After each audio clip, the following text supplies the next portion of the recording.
7 अप्रैल यानी world health day.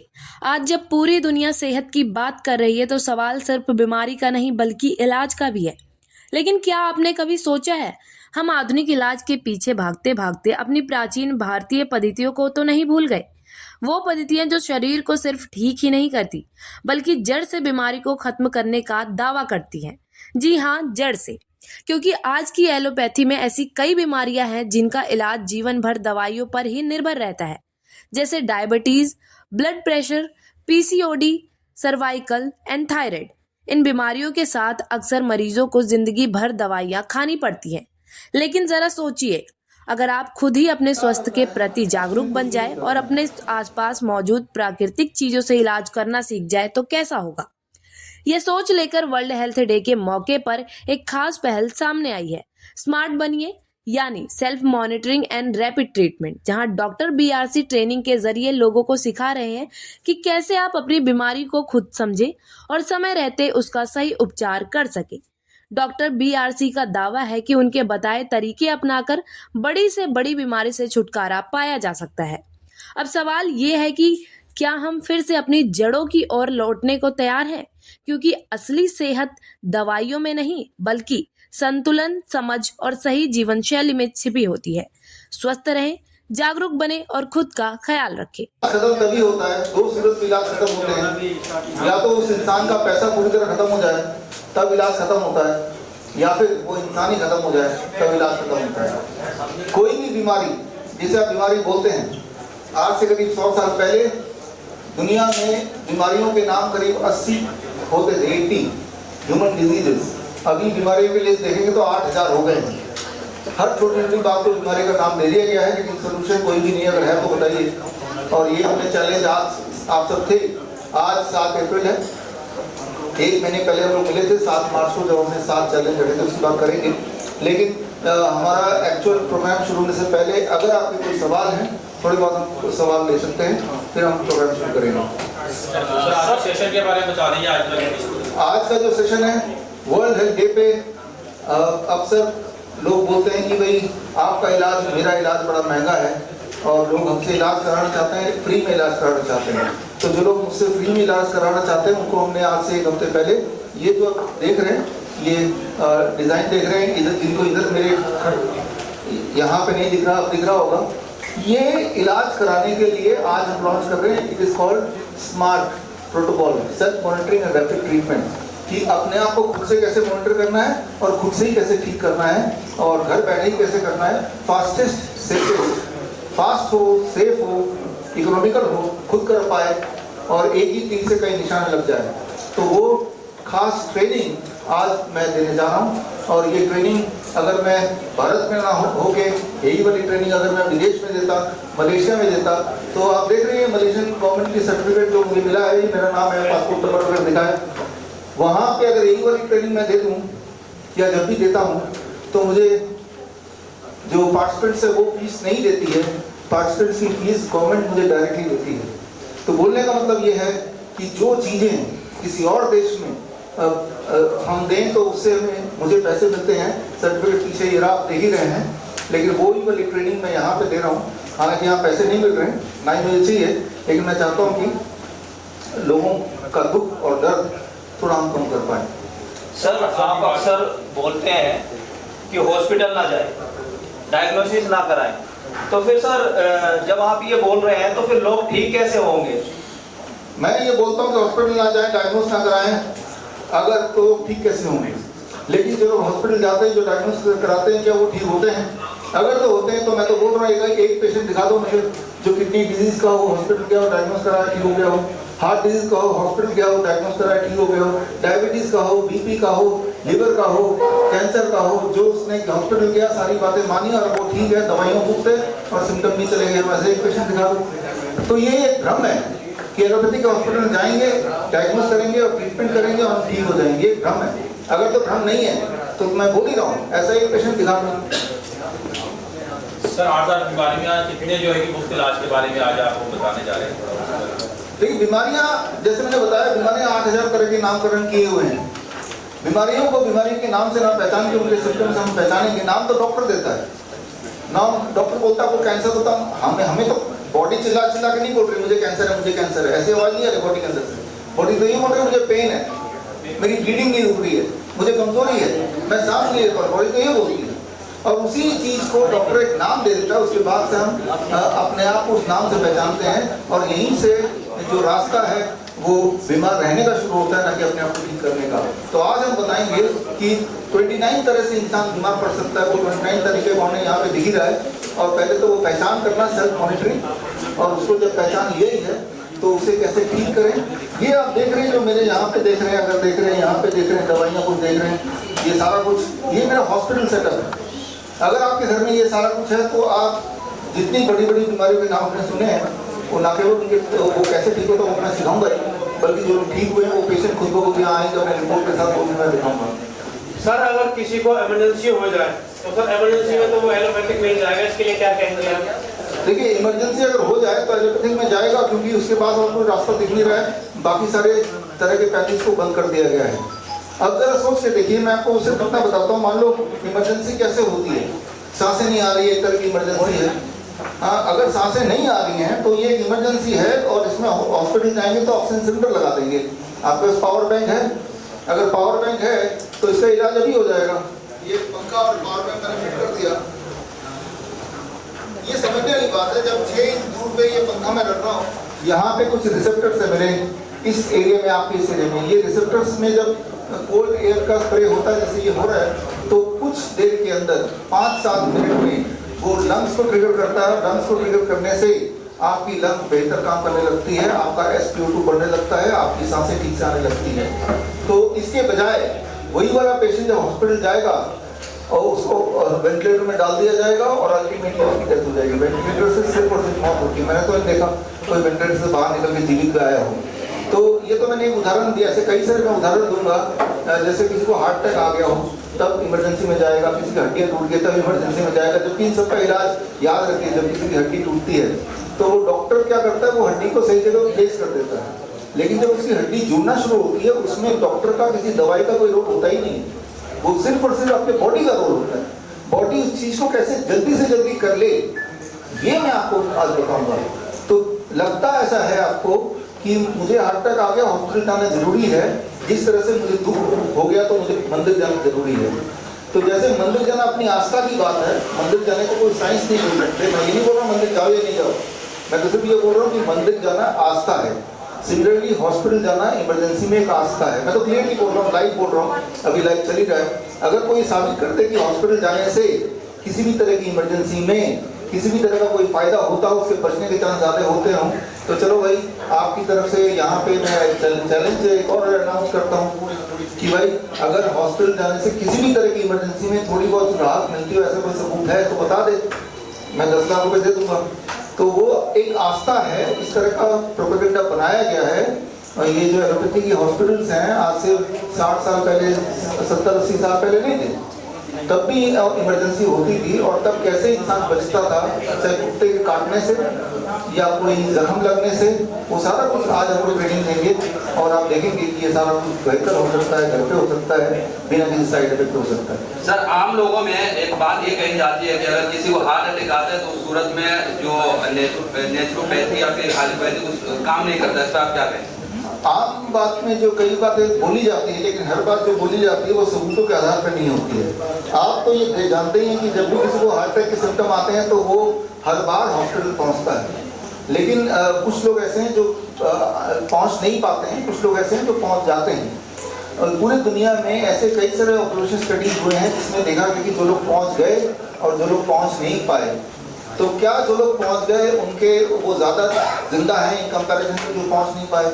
आप हैरान होंगे जान के कि जो लोग पहुंच गए उनके मरने के चांसेस ज़्यादा होते हैं। मेरी किताब है हॉस्पिटल ट्रैप, ये किताब है, इसमें मैंने सारे आंकड़े दिए हुए हैं कि हार्ट अटैक केस में अगर आप हॉस्पिटल ले जाए जाते हैं तो आपकी मृत्यु के चांसेस बढ़ जाते हैं, ना कम हो जाते हैं। जो मैं बोल रहा हूँ मैं यूँ ही अपने अंदाज से नहीं बोल रहा, उसके सबूत मैं आपको साथ में पेश कर रहा हूँ। हॉस्पिटल ट्रैप, ये किताब खरीदने की भी जरूरत नहीं, खरीदना चाहे तो खरीद सकते हैं, लेकिन मेरे वेबसाइट www.com/ebook से फ्री डाउनलोड कर सकते हैं कि हार्ट अटैक के बाद अगर हॉस्पिटल ले गए तो उसकी मृत्यु के चांसेस बढ़ जाते हैं।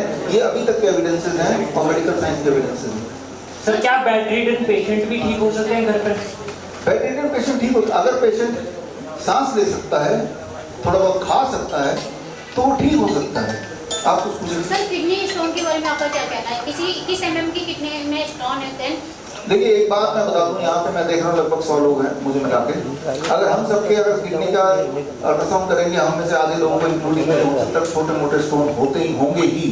तो किडनी के स्टोन आते हैं और अपने आप जाते हैं, ठीक उसी तरह से जिस तरह से आपके घर में जो डस्टबिन है वो अपने आप धीरे धीरे भर जाता है रात तक, फिर अगले दिन सुबह उसको खाली करने का एक आदमी आता है, वो खाली कर देता है। तो same is the condition with the stone, वो आएंगे जाएंगे, जैसे पिंपल्स आते हैं बचपन में आएंगे जाएंगे, उसको छेड़ दिया हमने तो वो फिर भयानक रूप ले लेता है। लेकिन कुछ केसेस में जैसे आप बता रहे हैं किडनी की स्टोन घटने की जगह बढ़ जाती है, बढ़ती रहती है, तो हमें पेन होता है। तो अगर तो ऐसा है कि किडनी की स्टोन बढ़ रहा है, घट नहीं रहा है, तो उसको कैसे हम नेचुरली घटाएं, कैसे उसको रोकें उसके बढ़ने को, कैसे उसके पेन को कम करें, या आज हम देखेंगे उसके लिए ये जो यहाँ पे हॉटपोर्टल मशीन टब रखा हुआ है यही हम यूज़ करते हैं, और इसी से जिस तरह से वो आया है वैसे उसको जाना होगा, तभी वो परमानेंटली ठीक होगा। अगर उसको स्टोन को करेक्ट निकाल के फेंक देंगे सर्जरी के माध्यम से, तो दोबारा वही स्टोन बन जाएगा। स्टोन बनने के कारण हमने हटाया नहीं, सिर्फ स्टोन को हटाया याद रखना। आप कुछ पूछ रहे थे? सर अक्सर आपके जो डायग्नोसिस वेज होते हैं वो आजकल की लाइफस्टाइल से काफ़ी डिफरेंट होते हैं, और नेचुरोपैथी को लेकर हमेशा से पर्सपेक्टिव रहा है कि it is very time taking और काफ़ी महंगा भी पड़ जाता है लोगों को कई बार, और यूथ इस पे इतना अट्रैक्ट नहीं होगा, तो आप इसको कैसे देखते हैं? देखिए नेचुरोपैथी का मतलब डिसिप्लिन। समाज में हमारे नेचर में डिसिप्लिन है, वो डिसिप्लिन आप देखेंगे पेड़ पौधे पक्षी मछली जानवर सारे लोग डिसिप्लिन में रहते हैं। गौर से देखिएगा, एक पक्षी हर सुबह एक पर्टिकुलर टाइम पे ही उठती है और हर रात को पर्टिकुलर टाइम पे सोने चली जाती है। गौर से सोचिएगा, चूहा वो सिर्फ रात को ही खाना खाता है जब सब सो जाते हैं, और दिन में नहीं खाता है, सिर्फ वो कहीं छुप के रहता है। और जो जानवर है वो रात को नहीं खाएंगे, वो दिन में खाएंगे जैसे हम खाते हैं। पूरे दुनिया में सृष्टि में जो भी जीवित वस्तु है चीज़ें हैं वो एक डिसिप्लिन में रहते हैं, और लेकिन वो डिसिप्लिन आजकल के यूथ ब्रेक करते हैं डिसिप्लिन। और कोई अगर बताया आपको डिसिप्लिन में रहना है तो या हेल्दी रहोगे तो ये इतनी अट्रैक्टिव नहीं लगती। ये हुई पहला आपका सवाल का पहला पार्ट। दूसरा पार्ट जो आप बोल रहे हैं कि नेचुरोपैथी स्लो है, ये जब कोई बोलता है नेचुरोपैथी स्लो है तो वो आधार क्या है? अगर तो स्लो है, मैं एक सवाल पूछता हूँ, अगर किसी को हेडेक हो गया है आप में से किसी को, तो कितना समय लगेगा एलोपैथी की दवाई खाने के बाद हेडेक को जाने में? आप बोलेंगे आधा घंटा, पौना घंटा, 1 घंटा, कुछ तो बोलेंगे। लेकिन अगर बोलूँ नेचुरोपैथी से या आयुर्वेद से 2 सेकंड में आपकी हेडेक गायब हो जाएगी। मैं तो ये 2 सेकंड हेडेक ऑयल है, अगर आप में से किसी को हेडेक है तो अभी ये ले लीजिए और अभी सुन के देखिए, सुनते ही विदिन 2 सेकंड गायब हो जाएगा। तो ऐसे ही मैं कई सारे उदाहरण दूंगा जहां आप देखेंगे कि मिनटों में सेकंडों में नेचुरोपैथी आयुर्वेद काम करता है, अगर सही इंग्रेडिएंट हो तो। लेकिन प्रॉब्लम ये है कि आयुर्वेद में भी जो कमर्शियली बड़े बड़े कंपनीज दुकानों में बेच रही है, ये बता के कि इसके अंदर ये हर्ब है, इसके अंदर ये हर्ब है, अगर उतने हर्ब में वो केमिकल वो ऑयल बनाना हो उनको, तो जितना दाम वो लग रहे हैं उनका 4 गुना दाम रखना पड़ेगा। तो वो चीज़ तो अंदर है ही नहीं। फिर हम बोलते हैं ये काम क्यों नहीं करती, पेन क्यों नहीं कम करती, टाइम लग जाता है, क्योंकि जो आधार है आयुर्वेद का वो ठीक से यूज़ नहीं कर रहे हैं। और उसके नाम पे नाम तो ऊपर लिख दिया कि भाई आयुर्वेदिक फॉर्मुलेशन, लेकिन अंदर वो माल है ही नहीं। जिस तरह से आपको पता है कि घी, कमर्शियल घी जो खरीदेंगे, अगर आपके पास गाय है भैंस है, घर में घी बनाएंगे तो 4 गुना ज़्यादा पैसा लगेगा बनाने में, जितना उसको चारा देंगे, जितना आप ईंधन लगाएंगे, तो तब जाके वही वाला घी बनेगा। जाहिर सी बात है जो घी कमर्शियली आती है वो नाम का घी है लेकिन काम का घी नहीं है, वो तो एक केमिकल है। तो naturality is very very fast, आज मैं साबित करके दिखाऊंगा, very very fast, very very effective, अगर हम इंग्रेडिएंट नेचुरल ले तो। डॉक्टर साहब आप लोग कहते हैं कि आपका जो इलाज है वो बड़ा महंगा होता है, और उसी में आप कहते हैं कि घर का जो सामान होता है उसी से आप अपना इलाज करा सकते हैं, ये थोड़ा सा बता दीजिए। देखिए मैंने अभी आपको बताया घर का सामान से आप इलाज कर सकते हैं, जैसे कि मैंने आपको अभी दिखाया कि ब्लड प्रेशर में सिर्फ छोटा सा पंखा आपका काम कर सकता है जो वेंटिलेटर के लिए आप सोचते हैं।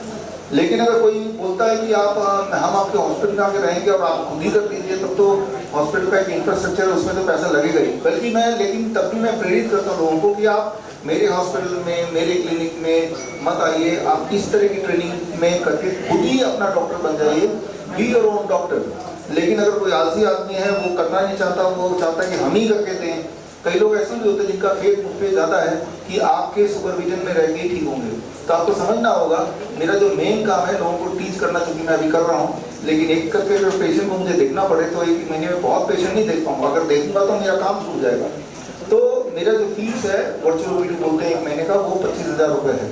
लेकिन याद रखिए हम उस पेशेंट से 25,000 ले रहे हैं जो पेशेंट पिछले 20 साल से डायबिटीज़ की, बीपी की, कई सारी गोलियां अलग अलग बीमारियों का ले रहा है, हज़ारों लाख रुपए खर्च कर चुका है, और उस पेशेंट को दवाई फ्री, बीमारी फ्री कर रहा हूँ 1 महीने में।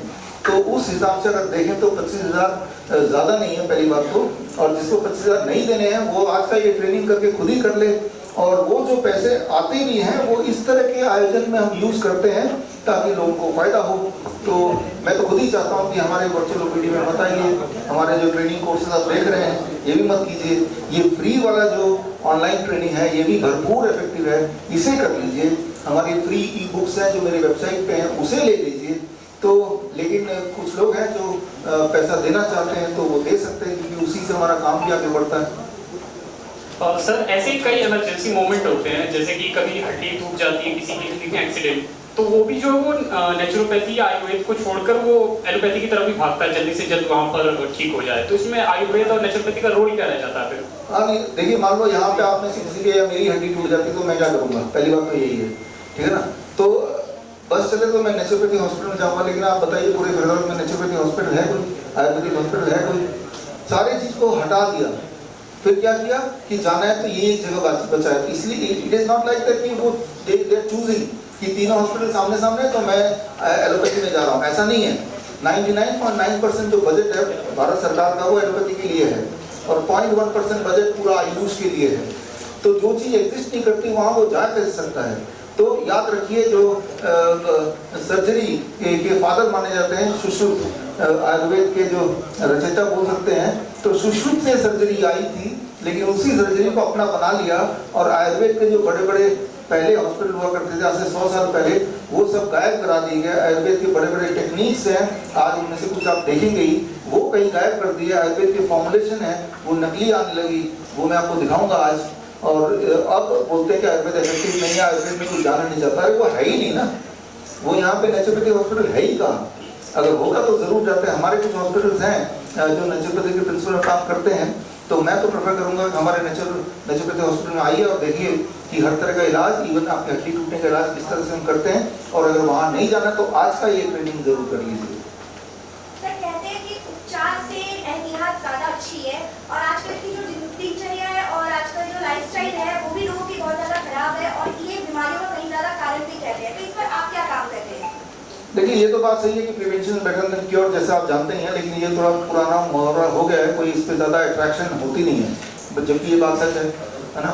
तो मैं तो ये बोलता हूँ कि जो बीमार पड़ गए तो अब वो कैसे ठीक हो जाएंगे? एक बार ठीक हो जाएंगे तो अकल भी ठिकाने पे आ ही जाएगी कि हमने जो गलती की थी। देखिए, इन सबको बोलते हैं लाइफस्टाइल डिजीज। लाइफ का स्टाइल, लाइफस्टाइल का मतलब लाइफ के स्टाइल को जैसा आपने किया उस तरह का आपकी हेल्थ होगी। तो लाइफ के स्टाइल को ठीक करने से लाइफ अपने दोबारा ठीक हो जाएगी। तो जिस लाइफस्टाइल की वजह से ये बीमारी है, वो लाइफस्टाइल जब तक छोड़ेंगे नहीं तब तक वो बीमारी जाएगी नहीं, चाहे आप कितनी भी दवाई ले लें या जो मर्जी इलाज कर लें। डॉक्टर साहब, मैं जितेंद्र बस नेटवर्क 10 चैनल से। मेरा सवाल है कि आजकल देखा गया है कि लकवा जो है, पैरालिसिस की बहुत दिक्कतें हो रही है और बड़े बुजुर्गों में आती है, ज़्यादातर देखने को मिलती है। तो इसके लिए हमें क्या, किस तरीके का प्रिवेंशन रखना चाहिए कि हम बच सकें, और क्या इसके इलाज हो सकते हैं घर में, घरेलू उपचार? हाँ देखिए, पहली बात तो पैरालिसिस है, हार्ट अटैक है, कार्डियक अरेस्ट है, सारा इसमें काफ़ी बढ़ गया पिछले 4-5 साल में, जब से आप लोगों ने कोविड के 2 खुराक लगाए हैं। पहले भी पैरालिसिस होते थे। तो ये तो एक बात, इसका प्रिवेंशन तो ये किसी भी तरह का कोई एलोपैथिक ड्रग ना ले, किसी भी तरह का कोई वैक्सीन ना ले, that is the first thing. और लकवा अगर हो ही गया किसी को तो उसे उसका इलाज कैसे घर बैठे करें, ये आज का हमारा ट्रेनिंग का पार्ट है। पैरालिसिस में घर बैठे, घर के सामान से हम पैरालिसिस को किस प्रकार ठीक करें, एविडेंस बेस्ड तरीके से तेजी से कैसे ठीक करें, तो वो आज हम सीखेंगे। सर, आप बीमारियों से ठीक करने के लिए तो उपाय बताते हैं, स्वस्थ इंसान स्वस्थ कैसे रह सकता है हमेशा के लिए, उसके बारे में आप क्या कहना चाहेंगे? देखिए, स्वस्थ इंसान को स्वस्थ रहना है तो यानी कि वो जो कुछ कर रहा है और शायद उसी वो ऑलरेडी ठीक ही कर रहा है, तभी वो स्वस्थ है at the very first place. आप किसी भी स्वस्थ इंसान को ढूंढिए जो बोले कि वो स्वस्थ है, फिर उसका लाइफस्टाइल देखिए तो जाने अनजाने वो कुछ ना कुछ ऐसा कर रहा है जिसकी वजह से वो स्वस्थ है। वो सुबह सुबह जल्दी उठ जाता होगा, शाम को खाना जल्दी डिनर कर लेता होगा, अपने खाने में भरपूर फ्रूट्स एंड वेजिटेबल रखता होगा, refined food, fast food, dairy product ये सब ज़्यादा इस्तेमाल नहीं करता होगा, तो ऑटोमेटिकली थोड़ा ग्राउंडिंग धरती के साथ जुड़ा होगा, खेत वेत में जाता होगा, तो वो स्वस्थ है। तो अगर कोई स्वस्थ है तो वो जो कर रहा है शायद वही उसकी मदद कर रहा है, तो वो करते रहेगा और वो कर पाएगा, तो वो स्वस्थ ही रहेगा। डॉक्टर साहब, कोरोना काल के समय पे मैंने अपने मम्मी पापा का इलाज जो है आपने जो ट्रीटमेंट बताया था वेजिटेबल्स के ऊपर और फ्रूट्स के ऊपर वो किया था, वो कारगर हुआ था।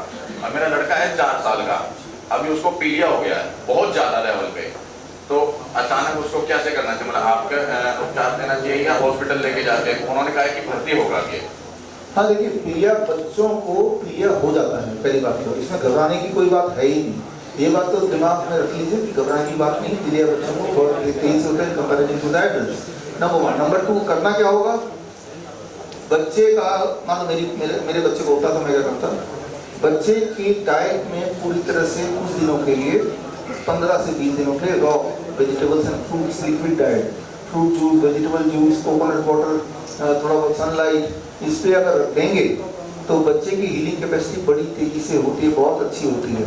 तो सिर्फ जितना मैंने अभी बताया इतना ही करेंगे, डेयरी प्रोडक्ट हटा देंगे, फास्ट फूड हटा देंगे, तो बच्चा बड़ी तेजी से रिकवर करेगा। Fruit juice, vegetable smoothie, fruit smoothie, coconut water, ये उसकी दवा है।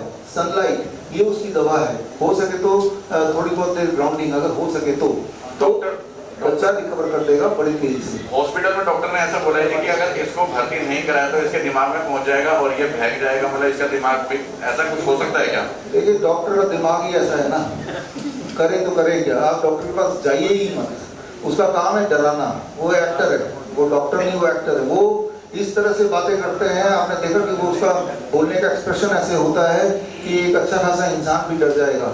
जिस तरह से आप सिनेमा हॉल में डरावनी मूवी देखने जाते ही हैं, आपको पता है कि भूत स्क्रीन से आएगा नहीं, लेकिन फिर भी डर लगता है। आपको पता है सारा कुछ नकली है, यूं ही कहानी है, तब भी डर लगता है।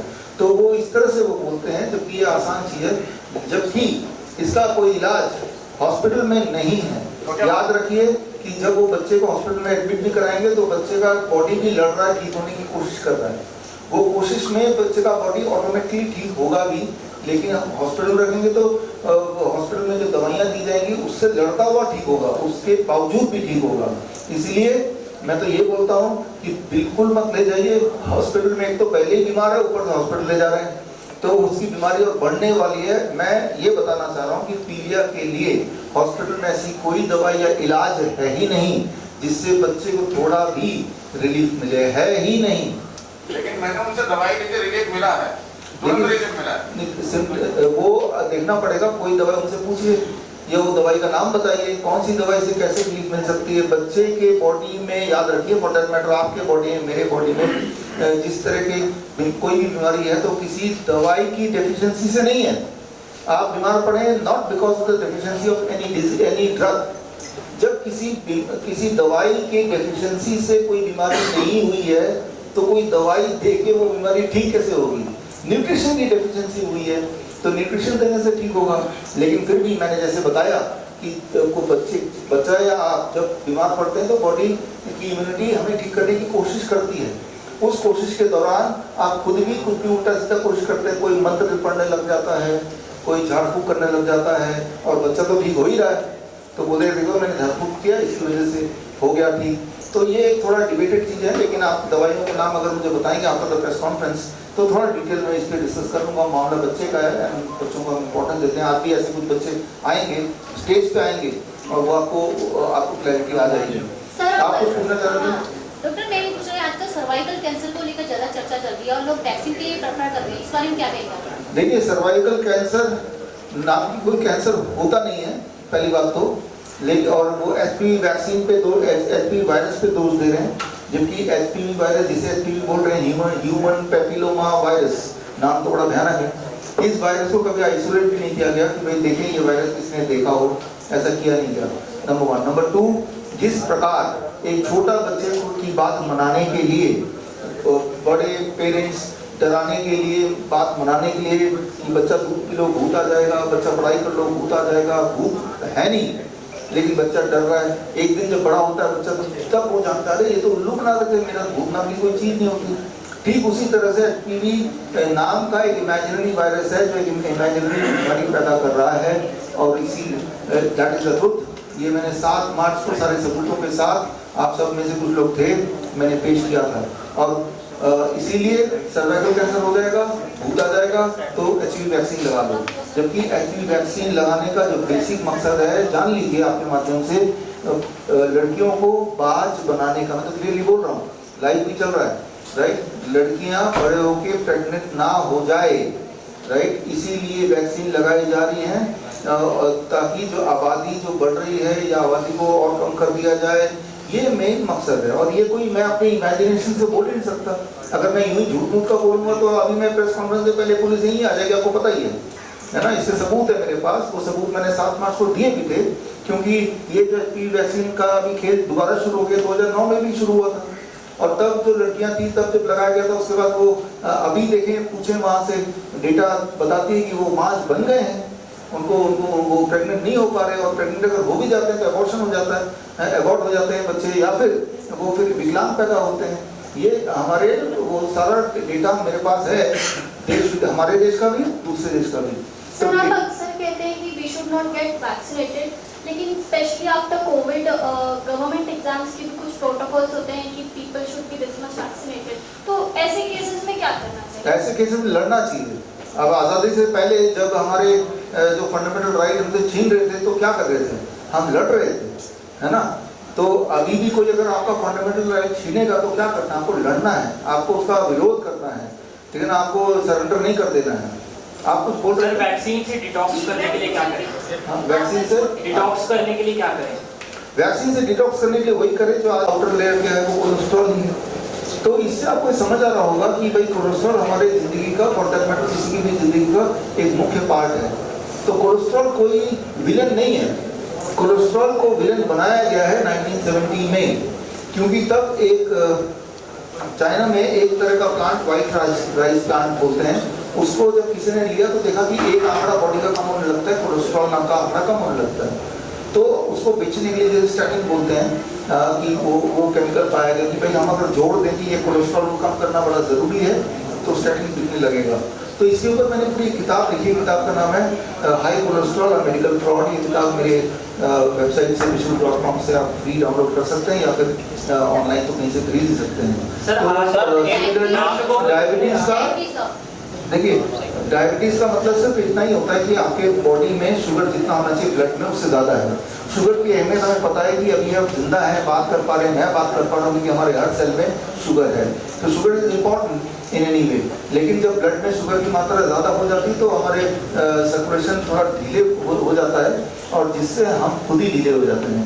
तो अब इसमें क्या है कि आपके बॉडी में, समझाने के लिए बता रहा हूँ, अगर किसी के का ब्लड शुगर ग्लूकोमीटर में 100 आता है, 100 आता है, ग्लूकोमीटर चेक करते हैं 100 आ गया, क्लियर हो गया, 100 mg पर डेसिलीटर। इसका मतलब ये है कि आपके 1 लीटर खून में 1 ग्राम शुगर है, क्लियर हो गया। मान लो आपका 1 लीटर खून निकाल दो, उसको छानने लग जाओ तो कितना शुगर निकलेगा, 1 ग्राम। लेकिन मेरे बॉडी में तो 5 लीटर खून है, तो मेरे बॉडी में कितना शुगर निकल जाएगा, 5 ग्राम। 5 ग्राम मतलब 1 चम्मच, 1 चम्मच, यानी कि मेरा पूरे बॉडी को छान लेंगे ब्लड को तो 1 चम्मच शुगर निकलेगा। अगर मेरा ग्लूकोमीटर में कितना नंबर आ रहा है, 100। अच्छा, किसी ग्लूकोमीटर 200 आ रहा है तो कितना चम्मच हो गया, 2 चम्मच हो गया ना, है ना। किसी का 300 आ रहा है तो कितना चम्मच उसके ब्लड में, 3 चम्मच हो गया। ये जो तीसरा वाला चम्मच ये एक्स्ट्रा है, जिसे हाई ब्लड शुगर कहते हैं। तो 1 चम्मच शुगर उसका अगर बॉडी से निकाल दें, मेटाबॉलाइज करते हैं, तो उसके डायबिटीज खत्म। तो 1 चम्मच कैसे निकालेंगे, यही आज का ये है, इसको निकालने में 3 दिन लगते हैं। सर एक आखिरी सवाल मेरा यह है कि आज तेजी से देखा जा रहा है कि जो वाइट हेयर है वो तेजी से बढ़ रहे हैं कम उम्र के लोगों में भी, तो क्या रीजन है सर ये? देखिए मेरे भी कितने वाइट हैं, जिस दिन मुझे पता चल जाएगा क्या रीजन है, क्या करना है, पहले तो मैं अपना इलाज कराऊंगा। लेकिन फिर भी ये आपका सवाल समझ गया मैं। बच्चों में भी आप देख रहे हैं, बचपन से ही पहले इतने वाइट हेयर नहीं होते थे जितने कि आज की तारीख में बच्चों में या जल्दी उम्र में होने लगते हैं। कई सारे कारण हैं। देखिए जैसे बाल है या नाखून है या स्किन है, यहाँ पर एवरीथिंग नीड्स ए न्यूट्रिशन। जब न्यूट्रिशन प्रॉपर नहीं मिलेगा, देर रात तक खाएंगे, इस तरह का काम करेंगे, फास्ट फूड खाएंगे, रिफाइंड चीज़ें खाएंगे, रॉ वेजिटेबल्स एंड फ्रूट्स नहीं लेंगे, तो न्यूट्रिशन की डेफिशिएंसी से बॉडी के सारे ऑर्गन ही काम करना कम कर देते हैं, वो जल्दी बूढ़े होने लगते हैं। इसे हम एजिंग से जोड़ सकते हैं, स्किन भी बूढ़ी होने लगती है, that is called ageing. Ageing process fast होने लगता है, तो एजिंग के जितने सारे साइड इफेक्ट्स हैं, चाहे वो सफ़ेद बाल होना या स्किन में झुर्रियाँ पड़ जाना, वो ज़्यादा होने लगता है। ठीक है, तो इसका कारण है एजिंग। एजिंग को फास्ट कर सकते हैं। आपके पास एक नई गाड़ी है जिसका मान लो 10 साल तक उसकी लाइफ स्पैन है, लेकिन उसको चाहे तो 5 साल में बूढ़ा कर सकते हैं, गड्ढे में चलाओ, उसका ध्यान ना रखो, तो वो एजिंग का ही एक कारण है। लेकिन हाँ, उस एजिंग को हम रोक सकते हैं, रिवर्स कर सकते हैं कुछ हद तक, और उसे पटरी पे ला सकते हैं। सर आखिरी सवाल है मेरा आपसे, दर्शकों को क्या संदेश देना चाहेंगे आप? दर्शकों को मैं यही संदेश देना चाहूँगा कि समय आ गया है, आज वर्ल्ड हेल्थ डे का दिन है, कि आपको अपना डॉक्टर, अगर जिंदा रहना है, आपको अपना डॉक्टर बनना ही पड़ेगा। अगर आप सोचते हैं कि कोई हॉस्पिटल, कोई हेल्थ एजेंसी, कोई हेल्थ मिनिस्ट्री आपको ठीक करने का कोई काम करेगी, तो वो काम करने वाली है नहीं। राइट, वो देखभाल करेगी, कोई ऐसा स्कीम बना देगी, तो वैसा बिल्कुल भी नहीं है। आपकी हेल्थ की रिस्पॉन्सिबिलिटी से लेकर इंसान की है, वो है आपको सिर्फ आपकी, किसी और की नहीं है। तो अगर तो ऐसा है तो हमें उसकी ट्रेनिंग लेनी ही पड़ेगी। तो ट्रेनिंग हम शुरू कर रहे हैं यहाँ पे, और भी कोई क्वेश्चंस आएंगे तो आई होप कि उसके आंसर यहाँ पे